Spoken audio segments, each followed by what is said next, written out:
Welcome to our channel vastu tips Telugu. ఈరోజు మనం ఈ వీడియోలో ఉప్పాలమ్మ ఎల్లమ్మ గుడులు ఎక్కడ నిర్మించుకోవాలి, వాస్తురీత్యా ఏ విధంగా నిర్మించుకోవాలి అనేది ఈ వీడియోలో మీకు క్లుప్తంగా వివరిస్తాను. వీడియోని స్కిప్ చేయకుండా ఎండ్ వరకు చూడండి.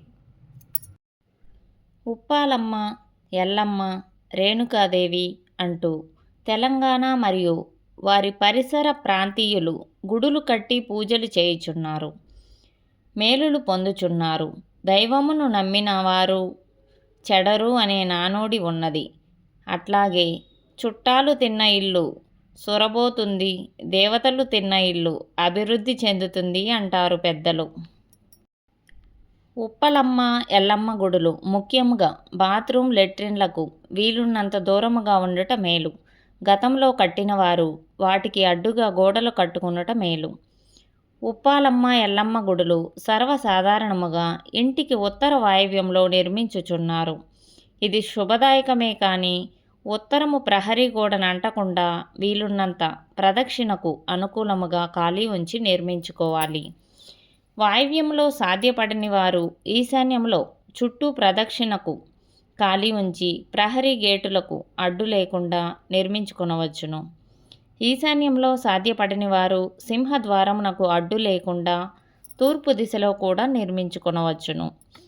వాయువ్య, ఈశాన్య, తూర్పు, ఉత్తర దిశలలో ఖాళీ లేనివారు డాబా మీద నైరుతిలో వాటరు ట్యాంకుకు తూర్పు కానీ, ఉత్తర దిశలలో కానీ తూర్పు ముఖముగా గుడిని ఏర్పాటు చేసుకొనవచ్చును. అట్లు చాలామందికి కట్టించి పరిశీలన చేయగా సుఖ సంపన్నులుగా ఉన్నారు. దేనికైనను అనుభవమే శరణ్యం. వాటరు ట్యాంకులు లేనివారు నైరుతి గది మీద నిర్మించుకోవాలి. డాబా మీద నిర్మించువారు గుండమును క్రింది స్థలము మీద తూర్పు, ఉత్తర, ఈశాన్య దిశలలో అనుకూల స్థానములందు ఏర్పాటు చేసుకొనవచ్చును. ఈ గుడులు తప్పనిసరిగా తూర్పు ముఖములతోనే నిర్మించుకోవాలి. పూజలు చేయువారు పడమర ముఖముగా ఉండాలి. కన్ను పోవాలి అంటే గడ్గపలుగు గుణపముతో అవసరము లేకుండా గోరు తగిలినను పోతుంది. కావున ఈ గుడులు శాస్త్ర ప్రకారము మాత్రమే నిర్మించుకోవాలి.